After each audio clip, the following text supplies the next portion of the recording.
The Signal Oil Program, The Whistler.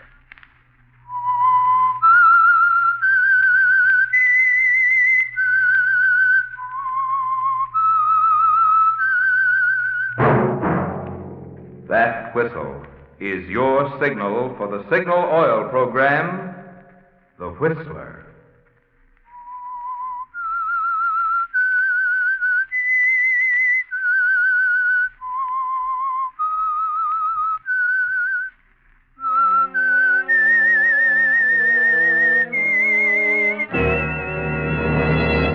I am the Whistler, and I know many things, for I walk by night.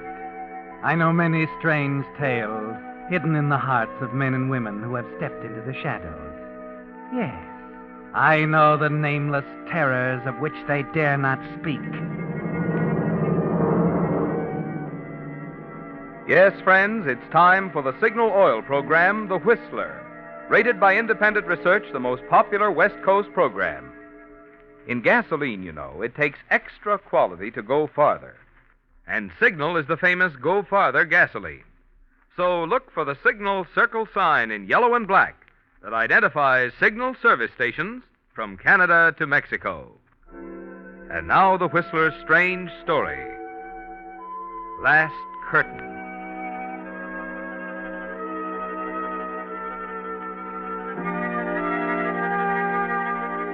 It was like Keith to drop the bad news into the conversation casually, as if it were a moderately amusing story he'd heard that morning at the studio. But to Evelyn, sitting across the table from him in this California sunshine, it was as if a tidal wave had suddenly washed up over the wall, engulfing them both in its effervescent foam, and at last dragging them down across the rocks into the heaving depths of the ocean. They were having lunch, as usual, on the outdoor terrace at Henri's, but this was a special occasion. Evelyn had suggested champagne to celebrate, and after the waiter had brought the sparkling glasses... Now, darling, a toast. To you, Keith, and success in your new role. Thank you, darling. To success, but not in my new role. Keith, what on earth do you mean? Oh, did I forget to tell you, Evelyn? I'm not playing the part. When I got to the studio this morning, they told me they'd seen yesterday's rushes. Seems I'm too old for the character, all that sort of thing. Keith, no. Oh, no, Keith. Oh, yes, my darling. Might as well face it, you know. I'm through. Washed up, doddering at age 45. You're not doddering. You're hard and trim. Ever since you moved into the beach house. Oh, slim as a boy of 20, yes, I know. Except that the bronzed body beautiful is not enough, darling.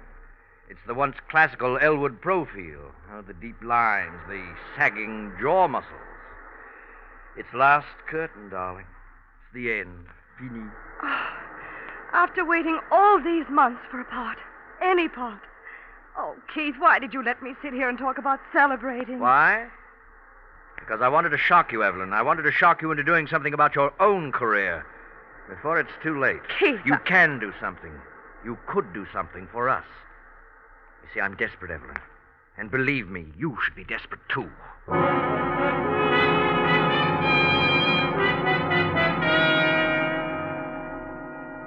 Yes, Evelyn. It's like a tidal wave sweeping up around you, isn't it? Keith is right. Because you are desperate and you can't fight it back any longer. It didn't take you long to discover that marriage to wealthy Spencer Corey wasn't worth the sacrifice of your career. The glamour, the glitter, your whole life, Evelyn. And you traded it for a sprawling, sleepy mansion set back among the orange groves just outside Santa Ana. And here is Keith, your one remaining contact with those days that used to be, sitting across the table from you in the sunshine, saying that he, too, is desperate. Keith, I'm afraid. Oh, there's no one out here but us. Now, listen to me, Evelyn.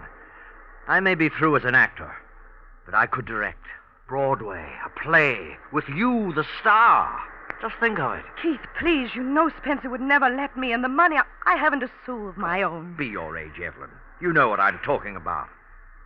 You've been thinking about it all along. I know you've been thinking about it. Keith. Oh, for heaven's sake, stop acting, Evelyn. I can always tell when you're acting.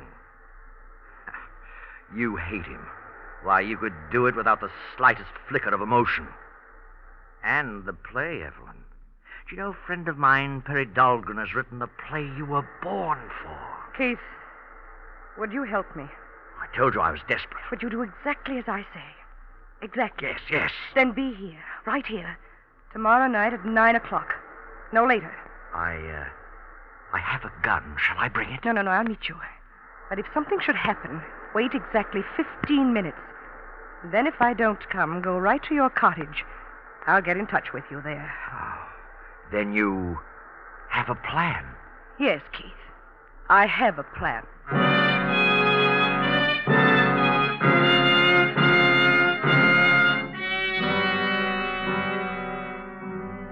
Oh, yes, Evelyn, you have a plan. You've had a plan all these months. But you had to be sure that Keith would be there to play his role before you dared lift the curtain. And the next evening, sitting in the library after dinner with your husband, Spencer, you see it all in your mind. Spencer, if you don't mind, there's something I want to talk to you about. Does it have to be now, Evelyn? You know I've got this confounded speech to write. Oh, yes, a speech for the Orange Growers Association. That's infinitely more important, of course, than the welfare of your own wife. What? Now, what's this about? Spencer, do you remember Keith Elwood? Keith Elwood. No, I don't seem to recall. I introduced him to you at the Shelbys. He's an actor. Evelyn, if this is another way of leading up to going back to the stage... No, please listen to me, Spence. Keith phoned me yesterday. I had lunch with him. Did you, Evelyn? Spencer, I'd rather cut my heart out than to have to tell you this. No, none of that now. Suppose you come to the point. Well, at one time, I thought I was in love with Keith. I was rather young and foolish and romantic. I wrote him some letters. Rather indiscreet letters, I'm afraid. You didn't. They really didn't mean anything, but they could be so easily misinterpreted. I can't afford publicity. You know that. My position in the county. Well, we'll have to pay. No, I can't let you do that. There's another way. What's that? We can get the letters back. But we'll have to do it tonight. They're at his beach house in Cherry Cove. And do we just walk right in? That's why I had to talk to you about it tonight. I happen to know he won't be home until quite late. And you're suggesting that we break in? No, I have the keys. And how did you happen to have the keys? Does it matter now, Spence? I have them, and we're perfectly justified in whatever we do. After all, he's a criminal. Will you go with me, Spence? Yes.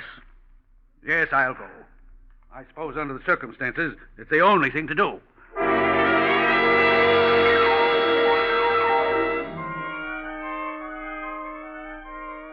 Yes, Evelyn, it's like the business in a well-rehearsed stage play.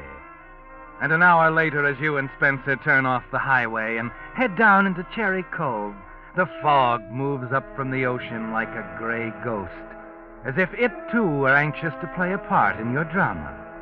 And as Spencer parks the car off the dirt road not far from Keith's cottage, you note that the clock on the dashboard shows 9:13, and then a few seconds later, you're at Keith Elwood's cottage.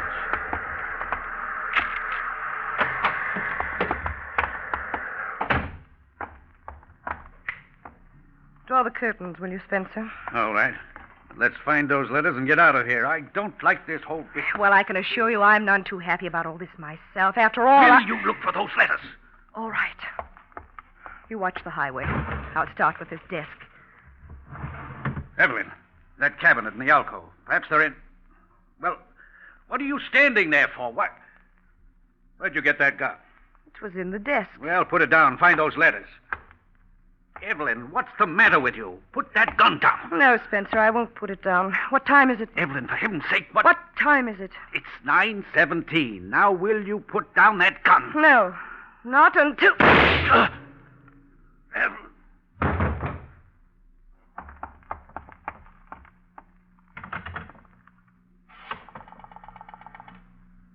Operator! Operator! Get me the police! Quickly!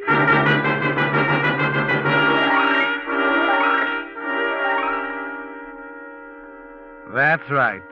Now you want the police, Evelyn. And after telling them your story on schedule, you go to the window on schedule and stand impatiently, hoping that Keith will arrive on schedule, too. Then you see the lights of a car swing off the highway and down the road through the fog, You watch tensely until you're sure it's Keith, and then a few seconds later... Evelyn, what are you doing here? Come in quickly and close the door. Well, I waited till 9:50. Spencer. Evelyn, what's happened? He's dead, Keith. I told you. Dead? Here in my house? What difference does it make how or where? He's dead. Keith, darling, I did it for you as well as for myself. We're in this together. All right, Evelyn. All right, but we can't stand here talking about it. We've got to get rid of... Yes, you're right. But how? Pier. I can take him out those French windows and down on... Oh, no. That won't work. They'd be sure to find him. Here, you better take this, too. The gun, Evelyn. You used my gun. What difference does it make? We can get rid of it. I suppose so, but there's bound to be an investigation. What's the matter, Keith? I thought I heard something. A car door. Wait a minute. I'll look out front. Better get ready to pick him up in case... Well, is anyone out there? No, there's no one out here, Keith. Oh, good. Now give me a hand with him. Evelyn, for heaven's sake. What is the matter with you? Evelyn, what's going on in here? Officer, he shot my husband. What? He's killed him. He's killed him. Evelyn, you All right, drop that, Mom. Well, You're the one who phoned headquarters? Yes, I told you they were fighting when I called. I thought you'd never get here. He was going to kill me, too. This your husband here on the floor? Yes. Now watch him, Mac. I'll get homicide. All right, you. Don't move from where you are. So this was your plan, Evelyn. How can you speak to me, you murderer? Allow me to congratulate you, my dear. This has been, by all odds, the greatest performance of your career. It even had me fooled. Mac, look out the French windows. Hold! Hold or I shoot! Come on, if he gets away in that fight. Don't let him get away. He killed my husband. Out here. There he is. Going out to the dock. What? Think you got him? You've got to get him. You've got to. We'll get him, lady, and get him good. When he went through that window, he signed his own confession. Come on, Mac, let's go.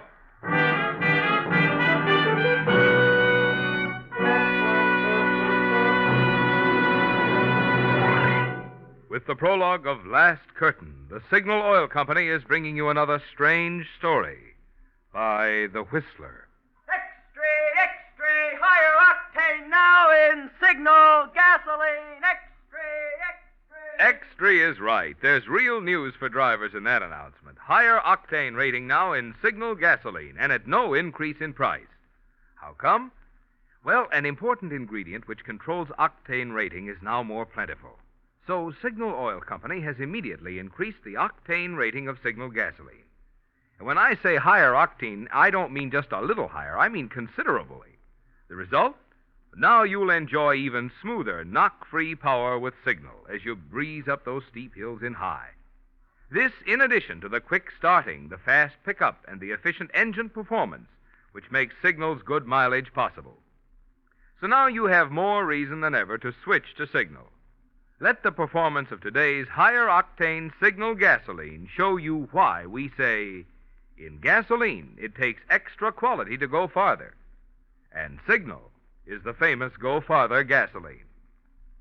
And now, back to the Whistler.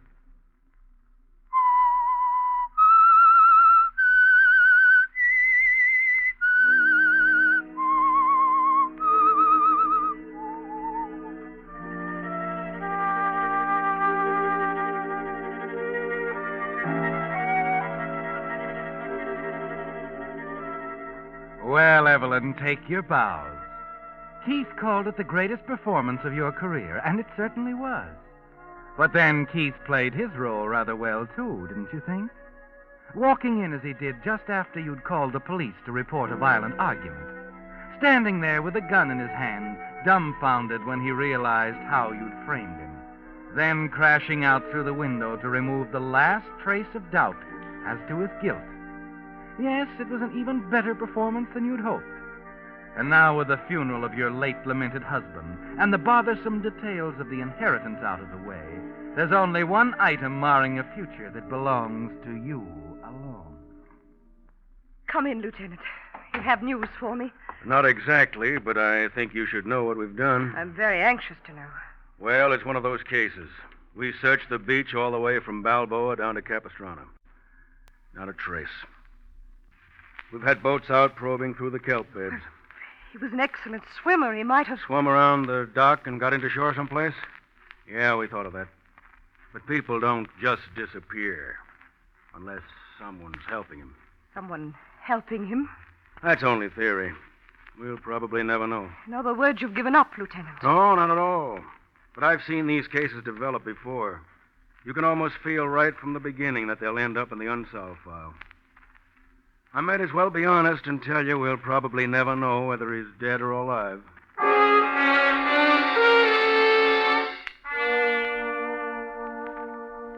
Yes, that's the one item that mars your future, Evelyn.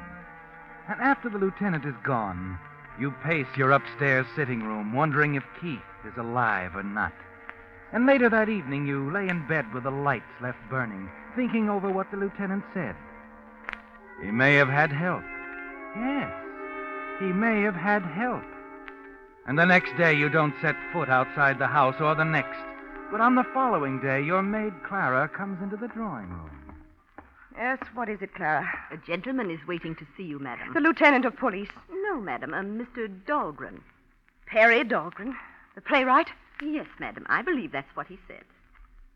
Show him in, Clara. Yes, madam. Come in. Mrs. Corey will see you. Thank you.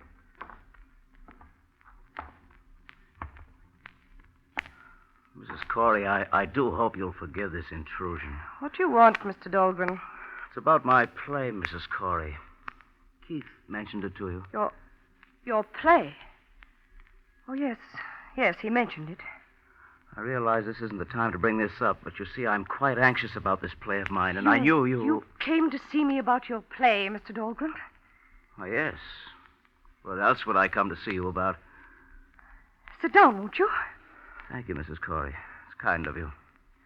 After what Keith did, I wasn't certain just how you'd I accept intend me. to forget this horrible affair as quickly as possible. That's why I plan an early return to the stage. Your play, is it a good one? I can't be modest about it. It's just the play you were born for. Really? Keith said that it's... You've seen me on the stage before? Oh, yes, many times. I lived in New York for many years, you know. I went to all your plays. How nice. Mr. Dahlgren, would you care to stay for tea? I know we have so much to talk about. Of course, Mrs. Corey. I'd love to. I can't think of anything I'd like better.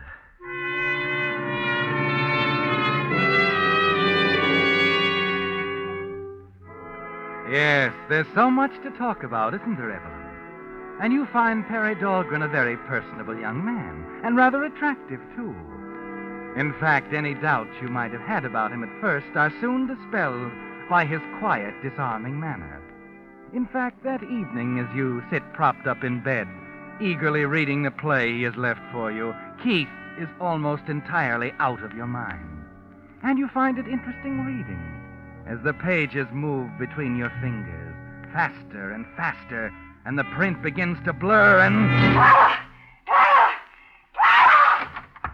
Yes, madam. Good heaven, madam, what is it? No. You're sick. No, Clara, get my gray suit. I'm going out. Out, madam? Yes, and tell Frank to bring the coupe around. But, madam, it's after 10 o'clock. Will you do as I say? Tell Frank to have the car in front right away. I'll drive myself. Now, hurry. Yes, madam.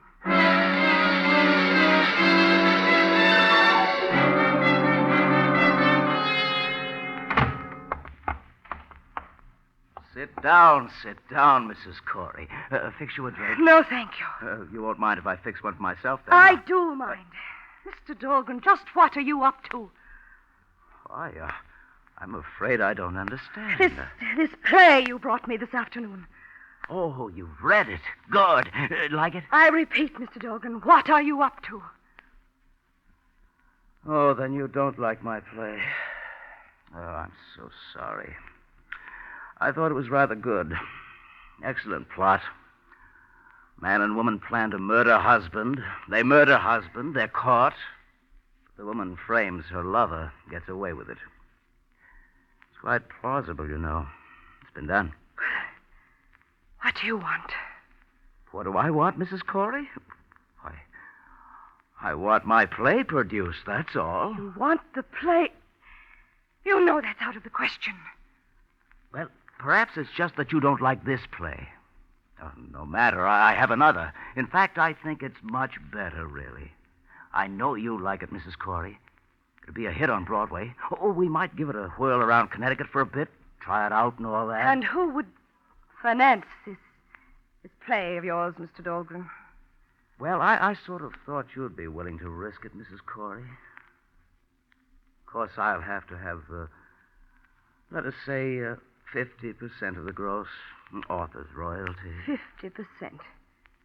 What if the show fails? Oh, it probably will. But then I have lots of more plays. We can go on and on. You can be both star and angel. I'll just take my modest percentage. This is blackmail. Blackmail? Why, how can you say that, Mrs. Corey? It's a business proposition. And you know, Mrs. Corey, somehow I think Keith might like that, knowing that you and I are partners.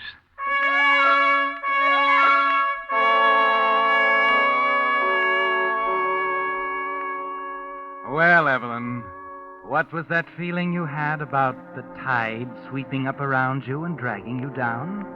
It's really hit you now, hasn't it? Keith is alive, and Perry Dahlgren is his go-between to bleed you of every cent of that money you wanted for yourself. True, some details of Perry's play were not exactly as it happened, but that's like Keith, to be subtle. You're trapped, and you know it. And during the next weeks, you fight for a way out. But only one thought occurs to you. Keith would never dare come out of hiding. So it's Perry you have to deal with, just Perry. And then one night, when he's making one of his friendly calls, the way opens up for you. All right, Mr. Dahlgren. What is it this time? As a matter of fact, Mrs. Corey, something unexpected has come up. I'm afraid I won't be able to wait for my share of the play. I expected this. How much do you want? I'm afraid I'll need 5,000. 5,000? You know I can't get that much. The estate is still tied up. Yes, I thought of that. But your jewelry, Mrs. Corey. Dear Spencer was quite generous with jewelry, wasn't he? Jewelry? Yes, the jewelry. Whatever you happen to have over there in that wall safe, Mrs. Corey, I'm sure that'll do. Yes, I'm sure it will. I'll get it for you. Do hurry, will you, please? I'm in a bit of a rush, Mrs. Corey. Sorry to have to barge in and out like this, you know, but then, as I said, something came up which made it Oh, now, wait a minute, Mrs. Corey. Put that gun down. No, Mr. Dahlgren. I won't put it down. You'll never get away with this. Oh, but I will. They'll find you with my jewels in your pocket. A burglar. You see what I mean, Mr. Dahlgren? But you can't. You can't do this. Can't I?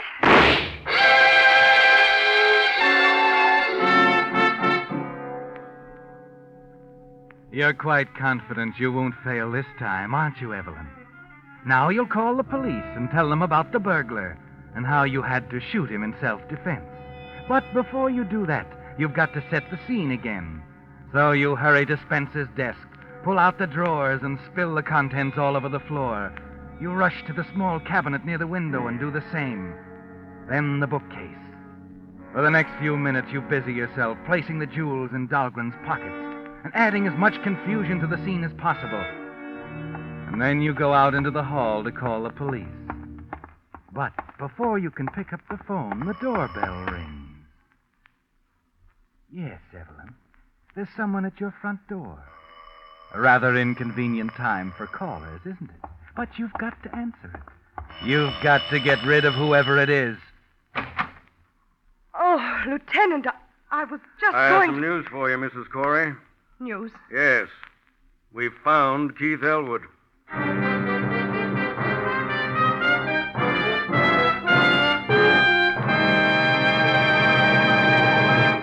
The Whistler will return in just a moment with the strange ending of tonight's story. Those of you who heard the Meredith Wilson show, Canada Dry Sparkle Time, last Friday evening, heard Meredith deliver a really fine tribute to service station operators, which went something like this. Here's to those friendly guys who fill your radiator and your battery with free water, your tires with free air, who clean your windshield and furnish your maps and convenient restrooms, all without charge, even though you don't buy a thing. And then cheerfully say, thanks, come back again. Well, Meredith Wilson also brought out another particularly interesting fact. In a recent nationwide survey to find out which employees reconverted to courtesy the quickest after the war, folks named service station operators 8-1. But judging by the enthusiasm he put into it, I couldn't help thinking, Meredith must have had signal dealers in mind as he said this. You see, Meredith Wilson has been a good Signal customer for 10 years, ever since he was one of the stars of that other popular Signal oil program, the famous Signal Carnival. Thanks, Meredith, for a swell tribute about a swell bunch of guys from a swell person. And now, back to the Whistler.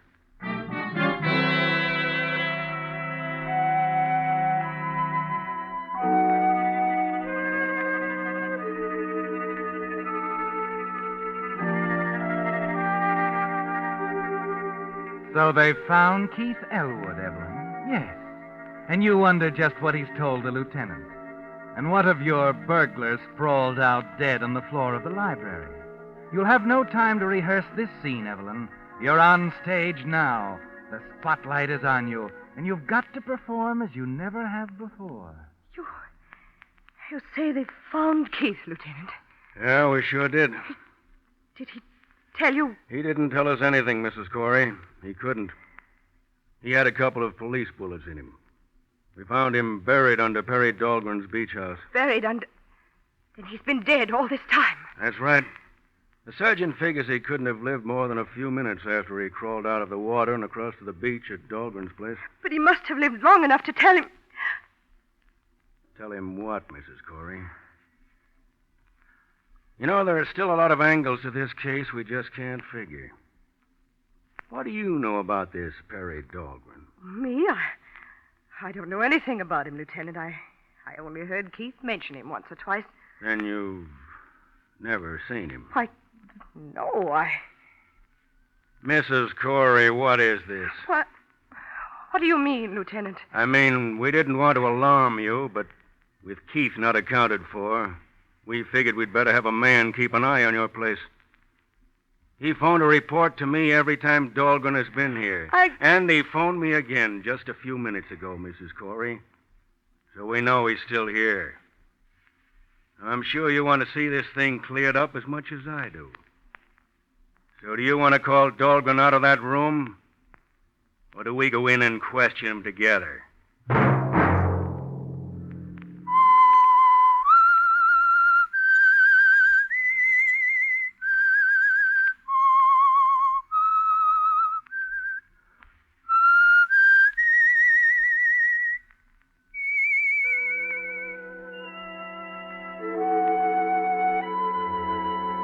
Let that whistle be your signal for the Signal Oil program, The Whistler, each Monday at 9.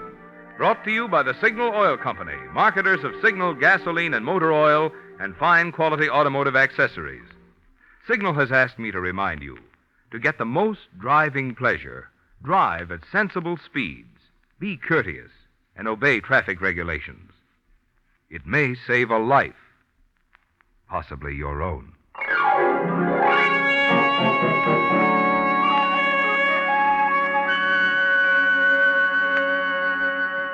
Featured in tonight's story were Mary Lansing, Joseph Kearns, and Edmund MacDonald.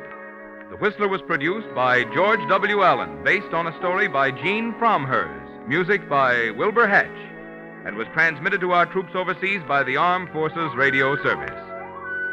This is Marvin Miller speaking for the Signal Oil Company. This is CBS, the Columbia Broadcasting System.